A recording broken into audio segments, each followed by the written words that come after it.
جی جی بتا دیں، کوئی بھی مشرکین وغیرہ ہوں ان کے جو ہے یہاں پر ذکر کیا اہل کتاب ہوں، مشرکین ہوں، مجوس ہوں، ان کے جو ہے کھانا پینا وغیرہ یہ جائز ہے، وہ منع تو نہیں ہے۔ آپ کو دلی دوستی محبت یہ منع کیا گیا ہے۔ دنیاوی جو معاملات ہوتے ہیں ان کے ساتھ کاروبار کرنا، تجارت کرنا، یہ ساری چیزیں تو سنت سے ثابت ہیں۔ نبی صلی اللہ علیہ وسلم کے جو رہنمائی کرتے ہوئے جا رہا تھا ہجرت کے موقع پر، وہ تو کافر تھا لیکن وہ اس چیز میں ماہر تھا اور اس کے بارے میں امانت دار تھا، یعنی اس پہ یقین تھا کہ وہ نہیں کرے گا، مخبری نہیں کرے گا، تو ان کے اوپر جو ہے کرتے ہوئے چلے گئے تھے ان کے اوپر، اور ان سے معاملات کیا کرتے تھے۔ صحابہ کرام بھی کیا کرتے تھے کافروں مشرکوں کے تعلق سے معاملات۔ یہ دنیاوی معاملات ان کے ساتھ منع نہیں ہے۔ وہ جو حربی ہوتے ہیں، جو مسلمان سے لڑ رہے ہوتے ہیں، کافر، باقاعدہ جنگ ہوتی ہے، مختلف ممالک ہوتے ہیں، ان کے ساتھ الگ معاملات ہوتے ہیں، لیکن عام کفار کے ساتھ، خصوصاً جو آپ کے ملک میں رہتے ہیں، ذمہ بن کر رہتے ہیں، یا ان سے معاہدہ کیا ہوتا ہے حکومت نے، یا ان کو پروانہ امن دیا ہوتا ہے، تو اس تعلق سے تو خصوصاً منع کیا گیا ہے۔ نبی صلی اللہ علیہ وسلم فرمایا کہ مسلمانوں کا ذمہ ایک ہوتا ہے، تمام مسلمانوں کا، صحیح مسلم وغیرہ کی روایت، ان میں جو کبیر اور صغیر، چاہے چھوٹے مسلمان نے، عام مسلمان نے کسی کو پناہ دی ہو کہ یہ میرے ذمہ میں ہے، کافر ہے لیکن اس کو کچھ نہ کہنا، یا کسی بڑے نے دی ہو، حکومت نے دی ہو، تو وہ اور بڑی بات ہے کہ اس کو نہیں توڑنا چاہیے اس کے عہد کو۔ جس نے مسلمانوں کے عہد کو توڑا، کہ اس کو ذمہ دے کے ہم پر بھروسہ کر کے وہ یہاں پر پرامن رہ رہے تھے، کھا پی رہے تھے، اپنا کام کر رہے تھے، اور تم نے غداری کرتے ہوئے ان پر ظلم و زیادتی کی، تو اتنی شدید وعید ہے اس کے اوپر کہ فرمایا علیہ لعنت اللہ، اس پر اللہ کی لعنت، والملائکہ، فرشتوں کی لعنت، والناس اجمعین، تمام لوگوں کی لعنت، لا یقبل اللہ منہ صرفا ولا عدل، اللہ تعالیٰ نہ اس کی کوئی نفل عبادت قبول کرے گا نہ فرض۔ کتنے سخت وعید ہے، حالانکہ کافروں کے ساتھ ظلم زیادتی کی ہے کسی نے۔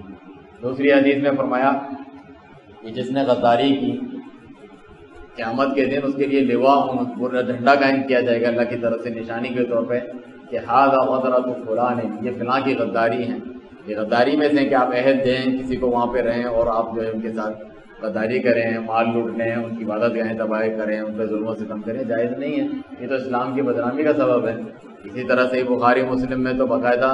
نبی صلی اللہ علیہ وسلم نے جن کا نام لے کر اعلان کر دیا تھا اشتہاری مجرم ہیں، جہاں ملے مکے میں، چاہے کعبے کے خلاف کو انہوں نے پکڑا ہو پھر بھی ان کو قتل کر دو۔ حالانکہ بیت اللہ میں، مسجد حرام میں قتال کرنا اللہ تعالیٰ نے منع کیا ہے، سوائے چند صورتوں میں۔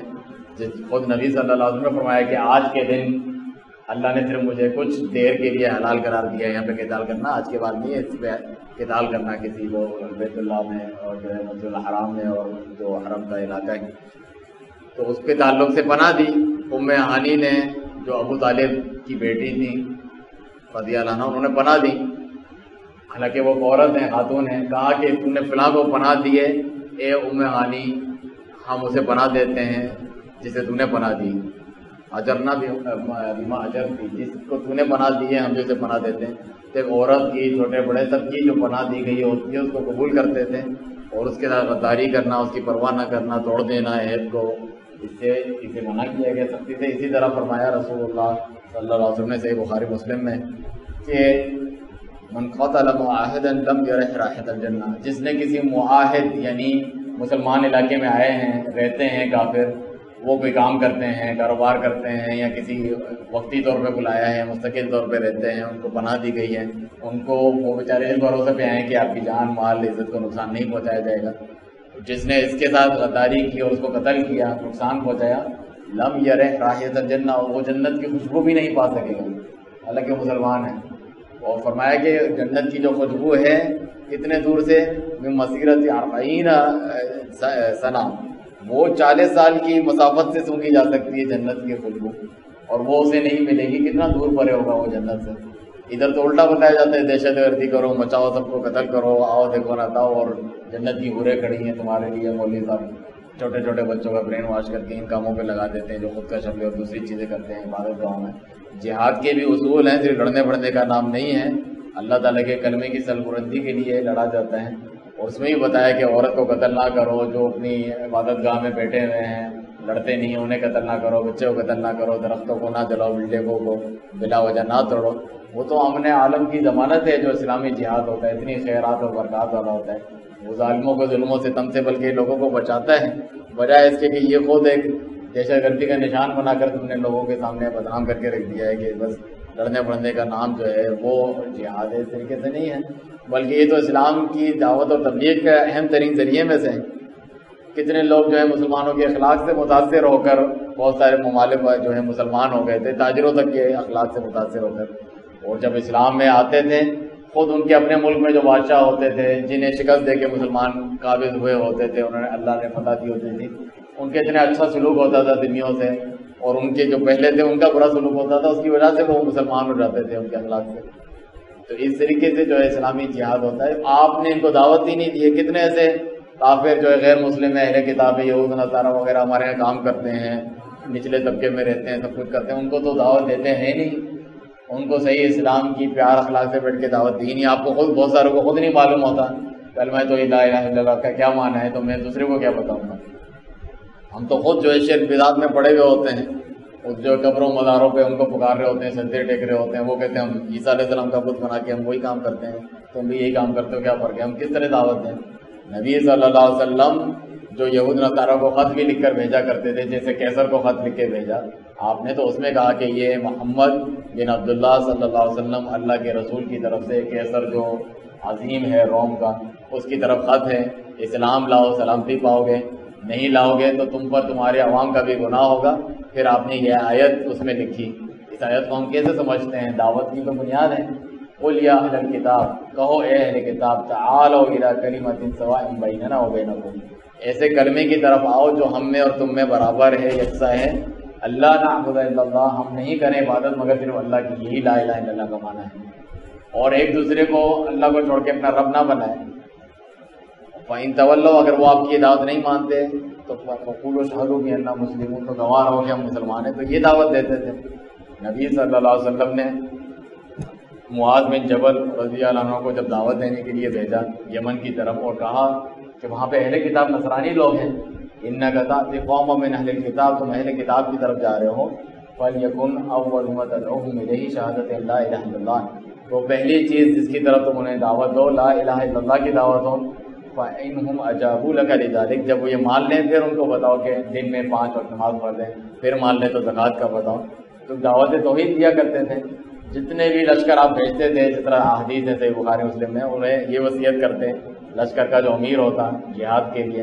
اللہ سے ڈرنا، گناہوں سے بچنا، اپنے تعلق سے بھی، اپنے جو تمہارے انڈر میں لوگ بھیج رہا ہوں فوجی، ان کے تعلق سے بھی اللہ سے ڈرتے رہنا، ناانصافی نہ کرنا۔ پھر کہا کہ جب تم ان کے پاس جاؤ تو 3 چیزوں کا انہیں اختیار دو، فوراً لڑنا شروع نہ کرو۔ اس سے بھی معلوم چلا جہاد کس لیے ہوتا ہے۔ پہلے انہیں اسلام کی دعوت دو، کلمہ توحید کی دعوت دو، شرک چھوڑنے کی دعوت دو، مان لیتے ہیں تو لڑنے کی ضرورت ہی نہیں، بات ختم، وہ تمہارے مسلمان بھائی بن کے سارے وہی حقوق ان کو بھی مل جائیں گے۔ نہیں مانتے تو کہو جزیہ دو، پھر ذلیل ہو کر، وہ بھی نہیں مانتے، پھر یہ تیسرا اسٹیج ہوتا ہے کہ پھر اللہ کا نام لے کر ان کے خلاف آپ جہاد اور قتال کر سکتے ہیں۔ کتنا مشہور واقعہ ہے خیبر کی فتح کا، امیر المومنین علی بن ابی طالب رضی اللہ عنہ کے ہاتھوں اللہ تعالیٰ نے جو فتح دی، تو اس میں بھی علی رضی اللہ عنہ جب آئے تھے اور نبی صلی اللہ علیہ وسلم نے انہیں جھنڈا دیا تو انہوں نے فرمایا کہ میں کس بات پر کب تک لڑوں ان سے، حتیٰ یکون مثلنا، ہم ان سے لڑتے رہیں یہاں تک کہ وہ ہمارے جیسے ہو جائیں، پورے پورے مسلمان جس طرح ہم ہیں، یعنی کس طریقے سے ہمیں جا کر ان سے لڑوں۔ تو نبی صلی اللہ علیہ وسلم نے فرمایا کہ آرام سے جانا، حتیٰ تنزل بساحتہم، ان کے میدان میں اتر جانا پہلے، پھر جو ہے کہا کہ انہیں سب سے پہلے جو ہے اسلام کی دعوت دینا اور بتانا کہ بما یجب حق اللہ فیہ، اللہ کا جو حق بنتا ہے اسلام میں وہ بتانا، اور اللہ کا حق کیا ہے آپ کو پتہ ہے۔ اللہ کا سب سے بڑا حق اللہ کی توحید ہے، جس طرح معاذ بن جبل کی حدیث ہے کہ رسول اللہ صلی اللہ علیہ وسلم نے اپنے پیچھے گدھے پہ انہیں سوار کیا ہوا تھا اور فرمایا آپ نے کہ اے معاذ تم جانتے ہو کہ اللہ کا حق کیا ہے بندوں پر؟ انہوں نے کہا اللہ تعالیٰ اس کا رسول بہتر جانتے ہیں۔ تو آپ صلی اللہ علیہ وسلم نے فرمایا حق اللہ علی العباد ان یعبدوہ ولا یشرکوا بہ شیئا، اللہ کا حق اپنے بندوں پہ یہ ہے کہ اس کی عبادت کریں اور اس کی عبادت میں کسی کو شریک نہ کریں۔ اور اس حدیث میں کیا ہے، خیبر کے فتح والی حدیث ہے کہ علی رضی اللہ عنہ کو بھی یہی فرمایا کہ انہیں بتانا اللہ کا حق کیا بنتا ہے، یعنی توحید اپنا شرک چھوڑیں۔ جب اگر یہ تیری بات مان لیں تو پھر یہ دنیا کیا ہے، دنیا کے خزانے کیا ہیں، کافروں کے وسائل کیا ہیں، ہمیں جو علاقے فتح کرنا تو دور کی بات ہے، ایک شخص بھی ایمان لے کر آ جائے، خیر لک من عمر النعم، تیرے لیے سرخ اونٹ کی جو دولت ہوتی ہے اس سے بھی زیادہ بہتر ہے، جو اس دور میں سب سے عمدہ سواری ہوتی تھی، یعنی سب سے آج کے دور میں سب سے عمدہ سواری آپ سوچیں کہ اتنی سواریاں تمہیں مل جائیں، اتنے لاکھوں کروڑوں اربوں کے مالک بن جاؤ، اس سے بہتر ہے کہ ایک شخص جو ہے یہ مال لے کر آئے۔ لیکن جس قسم کی حرکتیں بہت سارے مسلمان بس جذباتی تیلی دینے کی ان کو دیر ہوتی ہے، لوگوں کے بہت ساری پیچھے سازشیں ہوتی ہیں، ہو سکتا ہے کافر آ کے یہ کرتے ہوں تاکہ مسلمان بدنام ہوں، اور خود مسلمان بھی اتنے کم علم اور جاہل ہوتے ہیں کہ بس تھوڑا سا بھڑکاؤ اور مرنے مرنے آ جاتے ہیں، اسلام کے مطابق جینے کے لیے تیار نہیں ہیں، اسلام کے لیے کسی کو مارنے کے لیے خود مرنے کے لیے تیار ہیں۔ تو میں اسلام کے مطابق زندگی گزارنے کا اللہ تعالیٰ نے حکم دیا ہے، نہ کہ جو ہے مرنے مارنے کا، خود اسلام کو بدنام کرنے کا۔ لوگ تو اپنے ذاتی جھگڑوں کو بھی یہ اسلام کو کی لڑائی بنا دیتے ہیں، فلاں جو ہے غیر مسلم ہے، اس سے ویسے ہی میرا کوئی جھگڑا پڑا چل رہا ہے، ادھار لے کے کھایا ہوا ہے، بتا دو یہ اس نے گستاخی رسول کی ہے، قانون اپنے ہاتھ میں لے لو، وہ آؤ دیکھیں گے نہ تو آؤ، بھاگو مارو، ہمارے بارے میں اللہ معاف کرے کوئی بتا دیجیے کہ کوئی گستاخی رسول ہے، بیٹھے وہاں بھی وہ آ جائیں گے مسجد پہ ڈنڈے لے کے ماریں گے، کوئی ان کو روکنے والا نہیں، کوئی ان کو پوچھنے والا نہیں، دنیا بھی جو ہے ہنس رہی ہوتی ہے اور کافر خوش ہو رہے ہوتے ہیں۔ اللہ تعالیٰ فرماتا ہے کہ یعنی نبی صلی اللہ علیہ وسلم سے زیادہ، انبیاء کرام سے زیادہ کوئی عزت والا ہو سکتا ہے؟ ان کو ساحر، مجنون، دیوانہ کہا گیا، آپ کو جو ہے زخمی کیا گیا، آپ کے ساتھیوں کو شہید آپ کی آنکھوں کے سامنے سب کچھ کر دیا گیا، اتنا غم تکلیف پہنچائی گئی، اس کے باوجود جو ہے اللہ تعالیٰ فرماتا ہے وَلَا يَسْتَخِفَنَّكَ الَّذِينَ لَا يُؤْمِنُونَ۔ اسی طرح آیت ہے کہ جو لوگ یقین نہیں رکھتے، کافر ہیں، وہ آپ کو ایسی ہلکی طبیعت والا نہ پائیں کہ فوراً جو ہے آپ میں سے باہر جذباتی ہو جاتا ہے۔ آپ نے دیکھا ہے نا بعض لوگ یعنی اس کو چھیڑ، اس کو یہ بات بول، وہ فوراً لڑنے آ جائے گا، یعنی یہ بیوقوف لوگ ایسا کام کرتے ہیں، یہ کوئی اچھی چیز نہیں ہے، ہم بڑے جوش جذبے دکھا رہے ہیں، یعنی سچ جھوٹ ایسے بول دو وہ لڑنے آ جائے گا اور دنیا کو دکھاؤ یہ دیکھو مارتے ہیں پاگلوں کی طرح کسی کو، جاہل ہیں۔ تم جو ہے صبر تحمل سے کام لو، اللہ کی مدد و نصرت آئے گی، دین کی خاطر قربانیاں دو وغیرہ، پھر جا کے جو ہے اسلام کا صحیح چہرہ لوگوں کو معلوم چلتا ہے، صحیح دعوت معلوم چلتی ہے، اس میں لوگ جو ہے جھوک در جھوک، فوج در فوج اس اسلام میں داخل ہوتے ہیں۔ ہمارے ہاں تو الٹا بدنامی کا سبب بن رہے ہیں بہت سارے اس قسم کے مسلمان جذباتی۔ تو اس درس کے اندر بھی یہ بات موجود ہے، لوگوں میں عام جو ہے اچھوت سمجھتے ہیں کہ ان کے برتن میں کھا نہیں سکتے، ان کی اللہ تعالیٰ قرآن مجید میں فرماتا ہے ان کا کھانا تمہارے لیے حلال، تمہارا کھانا اہل کتاب کا حلال، ان کی عورتوں سے شادی کرنا مردوں کے لیے تمہارے لیے حلال وغیرہ، بہت سارے ایسے احکام ہیں۔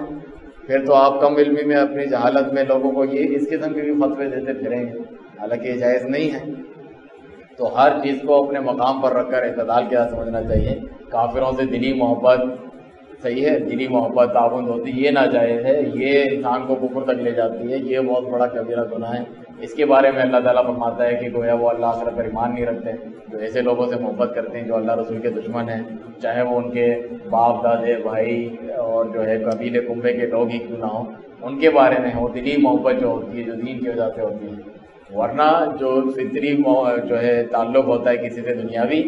یا فطری محبت جو انسان کے اختیار میں، اگر والدین کافر ہوں، قرآن میں ذکر ہے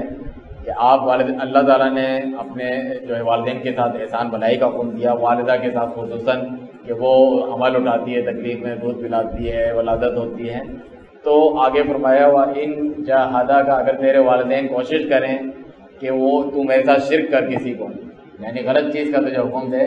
فلا تطعہما، تو اس چیز میں ان کی اطاعت نہ کرنا، لیکن آگے کیا فرمایا وصاحبہما فی الدنیا معروفا، دنیا میں پھر بھی ان کے ساتھ صحیح طور پہ چلنا، جو دنیاوی حقوق بنتے ہیں ان کو دینا۔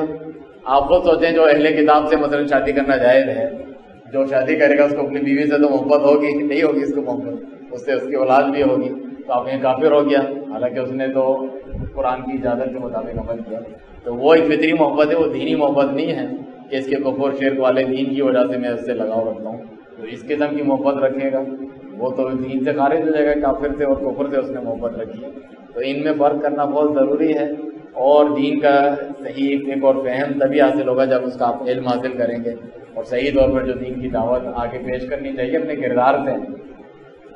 آپ منہ سے جتنا کچھ بولتے رہیں اس سے زیادہ آپ کا جو کردار ہوتا ہے اس کو لوگ دیکھتے ہیں، چھوٹے بڑے اپنے پرائے لوگ یہ کردار کو دیکھتے ہیں۔ جتنے انبیاء کرام آتے تھے وہ فرماتے تھے کہ میں تمہیں اس چیز کا حکم نہیں دیتا جو میں خود نہیں کرتا، میں تو وہ کر کے دکھاتا ہوں تمہیں جو میں خود جس چیز کا تمہیں حکم دیتا ہوں، اعلیٰ نمونہ بن کر دکھاتا ہوں۔ لقد کان لکم فی رسول اللہ اسوۃ حسنہ، تمہارے لیے رسول اللہ صلی اللہ علیہ وسلم کی ذات میں بہترین نمونہ ہے، تو وہ خود اس پر عمل کر کے دکھاتے تھے. تو ان کا اور صحابہ کرام کا، سلف صالحین کا، مومنین کا کردار ایسا ہوتا تھا جو اسلام کی طرف لوگوں کو راغب کرتا تھا. صرف منہ سے کچھ کہیں، عمل آپ کے اس کے برخلاف ہو تو یہ لوگوں کے دلوں میں تاثیر نہیں پڑتی، اس کی ان پر اثر نہیں پڑتا، بلکہ وہ منافق سمجھنے لگتے ہیں کہ کہتا کچھ ہے اور یہ کرتا کچھ ہے. تو ہمیں جو ہے اپنے کردار کی بھی اصلاح کرنی چاہیے، اسلام کی صحیح تعلیم حاصل کر کے، فہم حاصل کر کے آگے تک پہنچانا چاہیے، اور اس قسم کی ہر قسم کی گمراہیوں سے بچنا چاہیے انشاءاللہ.